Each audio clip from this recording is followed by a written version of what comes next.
Welcome to the Stress Free Dentist Podcast. I'm your host, Dr. Eric Block. As always, I want to inspire, entertain, and educate you on the best tools and technologies out there. My goal is to help make your practice and career more profitable, efficient, and most importantly, more enjoyable. And check out all of my nonfiction and children's books on Amazon. And check out the stressfreedentist.com for any upcoming events. And if you're feeling you're a dental professional that's burnt out, or you just feel stuck or want to get to that next level, visit the International Academy of Dental Life Coaches or www.iadlc.com, and we'll get you matched up with a life coach that understands dentistry. I also wanted to thank our amazing sponsor, Equa Marketing. They have helped me and my practice over the years to improve with SEO and website performance. And to find out how you can make your practice dominate in your area, go to www.equa.com/MSMSFD to book your complimentary meeting. Again, that's www.ekwa.com/MSMSFD. All right, everyone, welcome back to another episode. And today we are joined by Audie Cashion. And Audie, where are you zooming in from today? I'm actually in Pinehurst, North Carolina. So if you're a golfer, you'll know it well because it's the US Open is going to be played here in just about a month. Oh, nice. Now, I know you're a tennis player. Are you also a golfer? I wouldn't say that. I go out and I play golf Yeah. when friends are in town, but more a tennis player for sure, Yeah. like you. Yeah, that's awesome. And now, is that where you're from? Are you from North Carolina? Yeah, my dad was an orthodontist, the first orthodontist in High Point. He was originally from Mooresville. My mom was from Boone, North Carolina. So we're all kind of North Carolinians. Now, I know you help coach dentists, and your dad was an orthodontist. Is that how you got involved with helping dentists?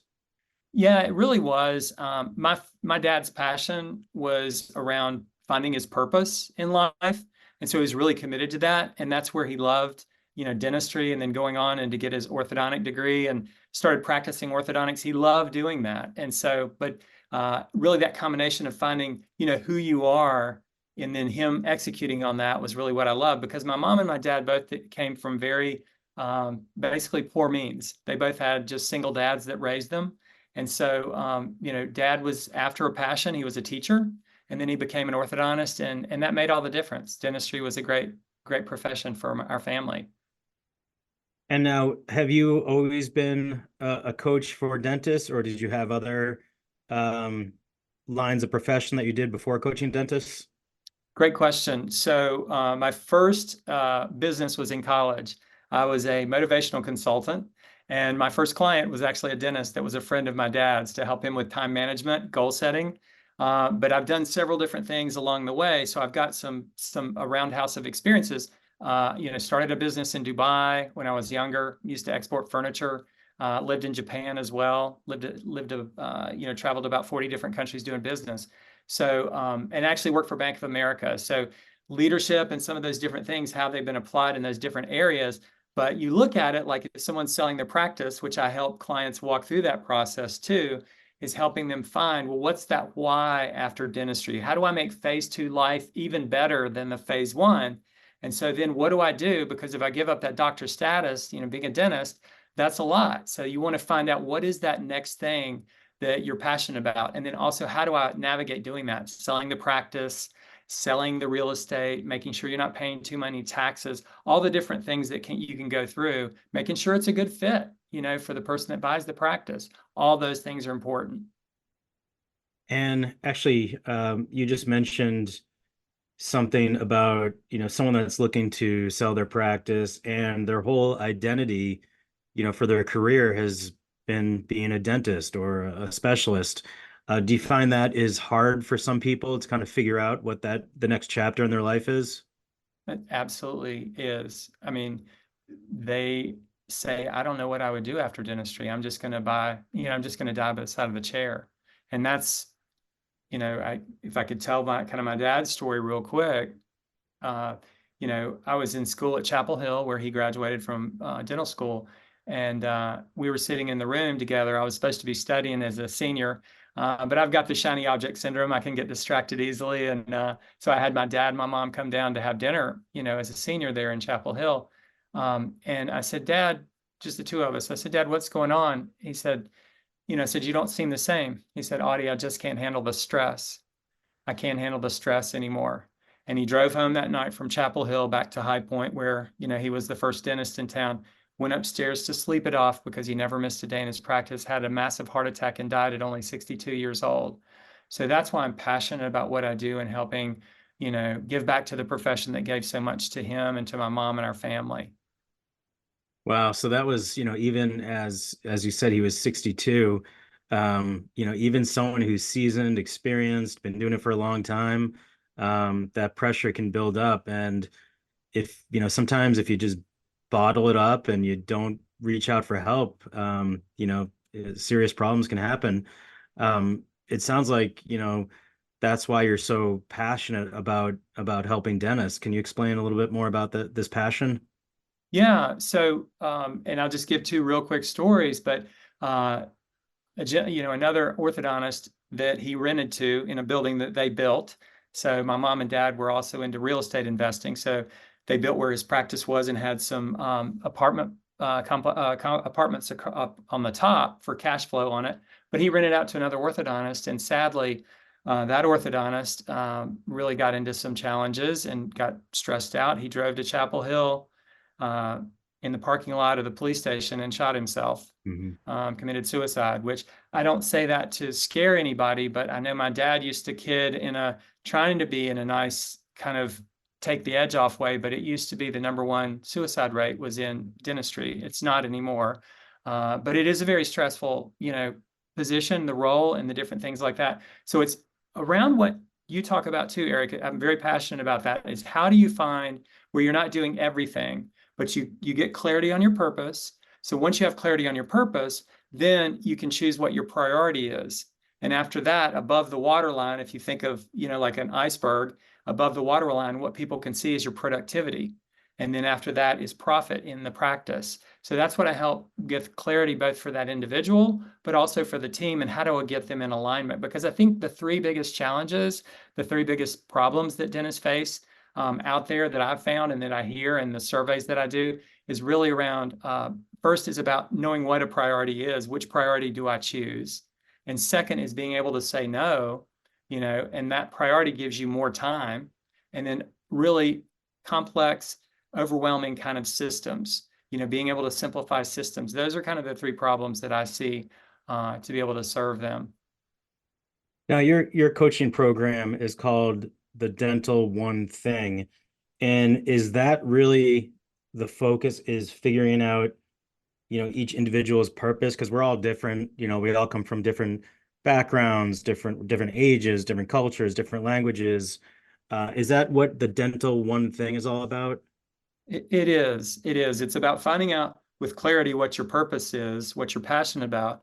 And then second, now how do I choose those priorities? And then going through that where it ultimately helps you increase your profit. For example, one woman I coached, she was 35. She didn't have time with her kids. She wanted to have more time with them. And she was a general dentist and she was burned out. She's like your story. I hated going into the practice. I hated going and waking up every day. Started doing trading online, explored all those different side hustles or gigs to be able to keep that income. And then she's like, I spent all this money investing in myself, as a professional. How can I use this? And so we talked about, where does that come from? And she got into OSA, so that was where she was passionate. And actually now practicing 2 days a week, she makes more than she did as a general dentist. So you found out that her her purpose was to spend more time with her family, and you kind of figured out that for her to focus on obstructive sleep apnea, that was a great way for her to do it. Is that right? Absolutely. Absolutely. And what's the process like? If I'm a dentist, let's say I'm burned out, I'm stressed, and I want to come to your program. What's the process like? Is there an interview process to figure out what my purpose is? Great question. I do what really a 10-minute clarity call, because here's the thing. Most people don't have a lot of time, so they're not going to want to spend a lot of time, but it is one-on-one. It's always different for everybody. Nobody has the same path. Nobody has the same experiences.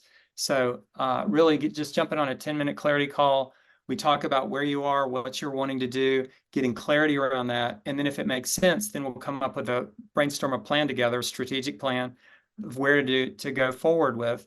And if you don't want to work with me, that's fine. At least you've been given help with the clarity and also a strategic plan that you can execute if you want to on your own. But obviously, I run a dental mastermind that helps people. And I don't know if you remember this quote, Napoleon Hill, who wrote the book Think and Grow Rich. He said, and I love this quote, if you want to do more in 1 year than you want to be able to achieve in a whole lifetime, then get into a mastermind alliance. It's where those multiple people coming together, looking at problems differently, come up with a better solution than anyone. That's why instead of a judge, they use juries to come up with a solution around something with a life or death sentence, because it's so vital to get the best answer with clarity. Can you actually just clarify exactly what a mastermind is? Just explain that a little bit better. Absolutely. So mastermind, people use that term very loosely, but typically it's 4 to 5 people that get together and they have a like-minded, positive approach towards wanting that other person to succeed. So where a mastermind can break down is where, there's competition in the group. Basically, what you're seeing is you're celebrating that other person's success. You're for them. And so like in our group, I had one that I was doing one-on-one coaching with. He was in New Zealand. He was unhappy as an associate. I helped him ultimately relocate and buy a practice. And then in the mastermind, he had these HR problems, and New Zealand is so much different than here in the US. And so everybody was for him, saying, hey, well, can you get an attorney? And so I knew some people in New Zealand, other dentists there, and I was able to help him get an attorney and work some of those HR issues out. Now, it wasn't pretty, but it was much better than what the stress was that he was going through with that person there that was really trying to sabotage the practice. So we talk about those things, and it really comes around, knowing what sequential success is first, and what does that look like, getting clarity around that, then having fulfilling relationships that can be personal or professional, and finally, simple systems that you execute where you create a self-managed team. So your team actually does more work for you and with you because they have clarity of purpose and they know what their priorities are, just like you as the practice owner. Now, how do you match people up with the mastermind? And it sounds like the mastermind is a group of like-minded people, but to keep things positive, not negative and competitive, correct? Yes, absolutely. So, and that's where my role, and I know what I'm good at, is facilitating. And so instead of me doing all the talking or teaching or training or anything like that, the answers are really inside of you. You've got the best answers to your own problems. You just need to be able to talk that out, get that out. So it's really about intervening. We don't have crosstalk unless someone asks, like, hey, Eric, I'd like to have your opinion on what this is. Did I do this procedure, or whatever that might look like? And then also I'll intervene if someone tries to rescue someone. So sometimes somebody could be really in a very bad place, like, God, I'm going through divorce, or, I realize I'm an alcoholic, or I'm hooked on drugs, or something that deep. And then we'll be able to, instead of someone saying, oh, no, you're a good person, you really are okay, and coming in, trying to make that person, get them out of their emotion, it's really allowing that person the space, or as Dr. Covey, Stephen Covey of the 7 Habits would say, giving them psychological air to be able to breathe and share what's going on. That's really the big problem in the room. I'm running out of money because I can't get my practice sold, that kind of a thing, that kind of a conversation. How important do you think it is to remove, just in general, negativity or negative people from your life? Wow, that's a great question. That's so, Jim Rohn talked about you are the average of the 5 people that you hang out with.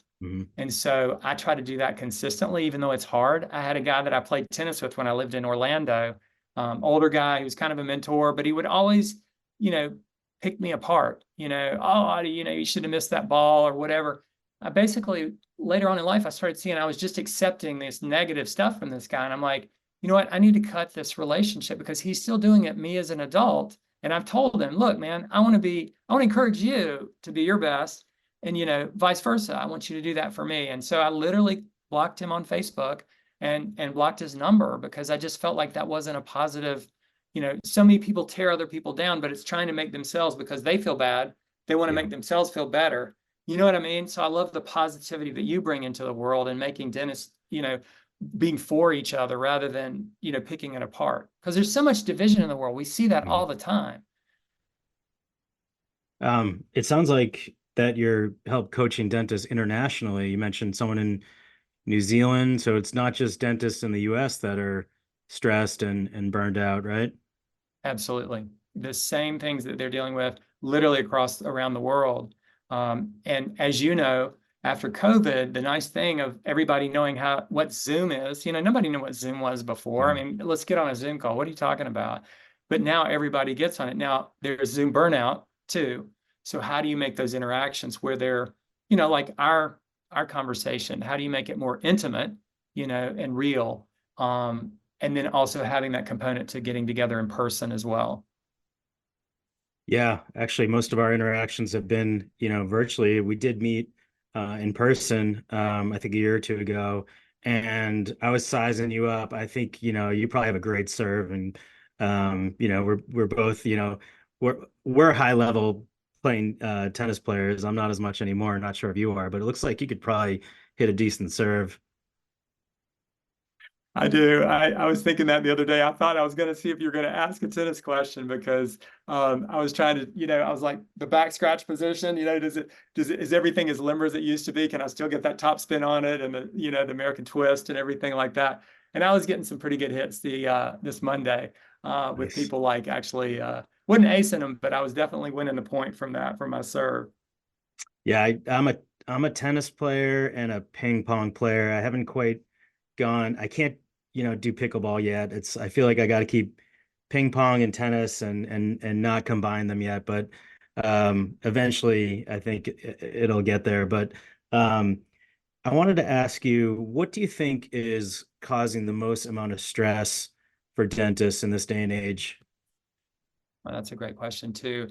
I see that you've got so many factors. It's almost like a perfect storm. You've got things that uh, they've done it for a long time, so they're starting to burn out.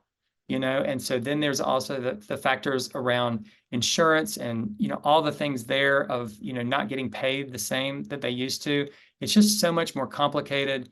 There's more folks that are out there that are trying to get a piece of the market, and they don't want to go to a rural area, although that can be a cash cow, Mhm. finding it, and so like this practice in Beverly is what I've got for sale. It's in Beverly, Mass.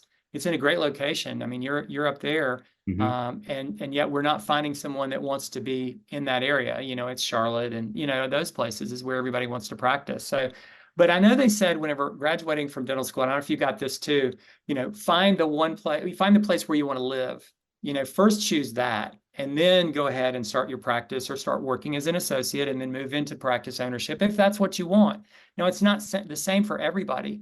I was just having a conversation with Michelle up there in Michigan, and she was talking about that, that so many, practitioners are graduating and they're going into DSOs because they just can't afford a practice. They've gotten Mhm. so much with the debt, which is obviously another thing of going through dental school or whatever specialty they did. They've got so much they can't do the practice too. And if you thought about it, you wouldn't want somebody that's never done dentistry to work on your mouth, right? So you've gone through dental school, but you've never learned the business of dentistry. So you've got to learn that somewhere. That's what my dad did, and going to continuing education, getting help, coaches, that kind of stuff. So I think there's so many disparate things that pull at you as a dentist that it's just, I mean, I am amazed at the amount of, like how people are, I mean, they're driven, to get through dental school, you had to be an A performer, really a top flight person. And so in that drivenness, that creates even more stress and more of that burnout. And then like some people getting hopeless. I mean, we still Mhm. hear of those suicides, unfortunately. And so hopefully that can be, I know Brett Kessler's, his big thing is wellness, coming in Mhm. next year. I know you've talked to him and great guy, and I love that they're bringing that out because I think even the things that if you raise your hand, then are you going to get under scrutiny by the board?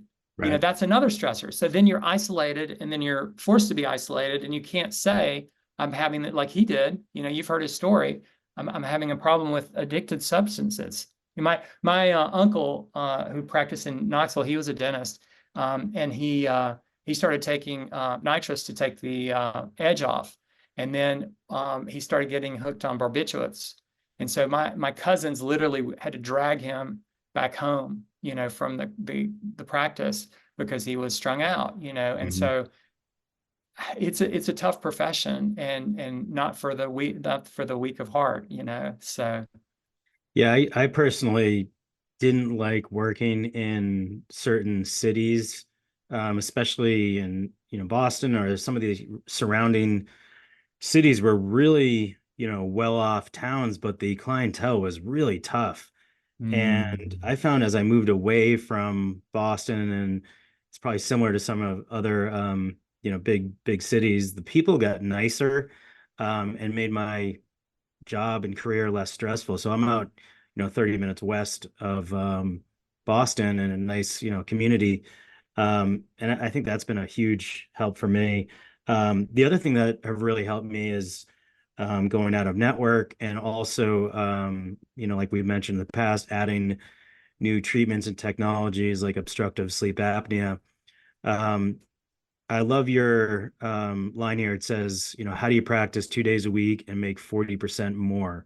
How do we do that? What's the secret sauce there? It really is finding your one thing. So Hmm. I wish it was right for everybody, but that's what I've been able to help people do. Another example I told you about the sleep apnea woman that focused on strictly that and doubled her income and actually is only practicing 2 days a week. Well, the practice owner that came to me during a study group, he basically said, I'm burning out. I don't know what I'm going to do after dentistry, but I just want to close the practice. I don't need the money anymore. I've got the boats, the planes, the cars, the motorcycles, but that's just more stuff to keep up with, and I'm not enjoying it because I'm working all the time. And yet, he had gotten some coaching from other practice management people to say, hey, you can grow the practice up to 2.5 million and then sell it and blah blah blah and get another associate. And he's like, I just don't want to do that. I'm not passionate about dentistry anymore, but I don't know what I would do once I, closed down the practice. And so we worked together, and this was one-on-one, but also he's in our mastermind group. And what he was able to do together, we worked. I mean, obviously he did the work, but getting another associate in there, finding the right person to buy the practice. They bought part of the practice. And that was when it was valued at like 1.35.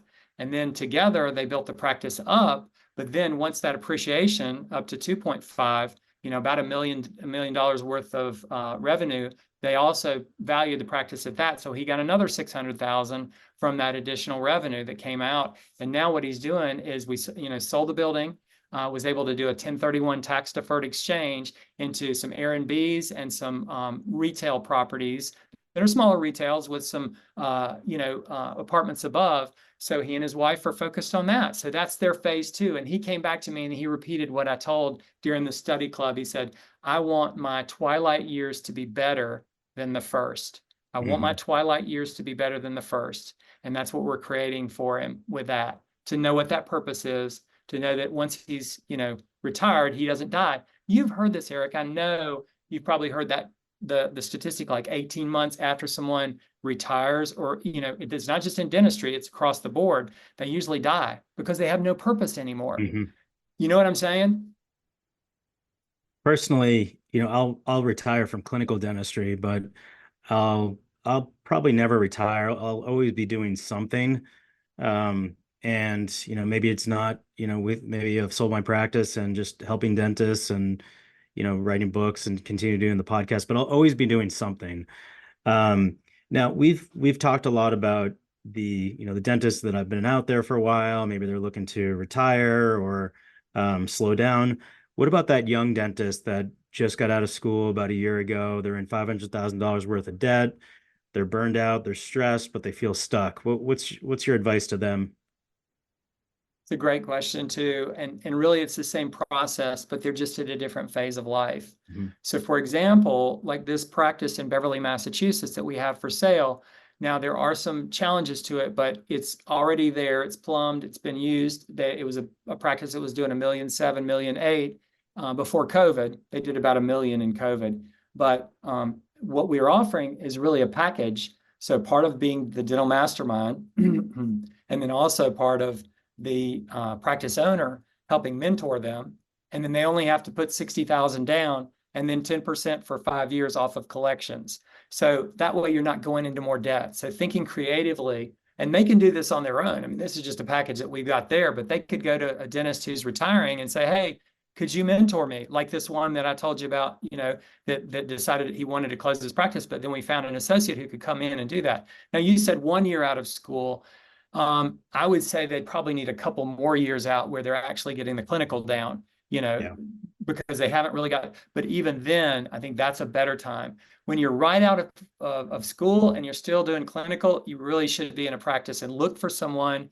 I've got a young woman that actually did come out, and I think she comes to mind. There's a couple of them that I've worked with, and they've worked with DSOs. And I'm not highlighting or saying work for a DSO or whatever. You could work for a sole practice owner, and go in and get mentored by them, so that you've got somebody there clinically that can help you if you've only been out for 1 year. Really getting to know and being comfortable doing your clinical, so that then in turn, once you do that, you can also learn the business, because we never learn in school all the things that we need to know. Dental school, being one of them. So, I mean, that's my experience in how to help them be better at what they do. Mm-hmm. And a lot of the DSOs, you got some that are good, some that are bad, but they have good training programs. Like, I don't know if you remember back in school, some people would say, oh, go work for P&G or go work for Bank of America or whatever big company, because they've got all these systems and processes that are already figured out. Then you learn to implement them in your life later when you go and do your business. Yeah, that's great stuff. All right, I want to end up with two final questions. Number one is, how do we find out more? You can leave a website, phone number, email, whatever you want to leave.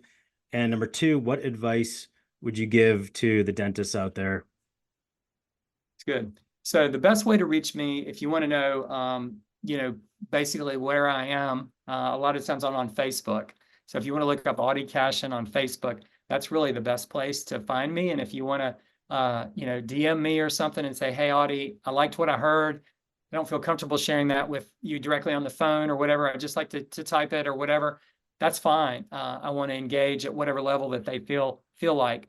If there's something urgent, I'm happy to share my phone number, because if someone is at that place where they say it's not worth it, I don't see life after, me doing what I'm doing. And I've had people that are in that place, and I've actually helped them with bankruptcy and making wise choices around that. I can give you my telephone number, 336-880-8898, 336-880-8898, or my website is just audiecashion.com.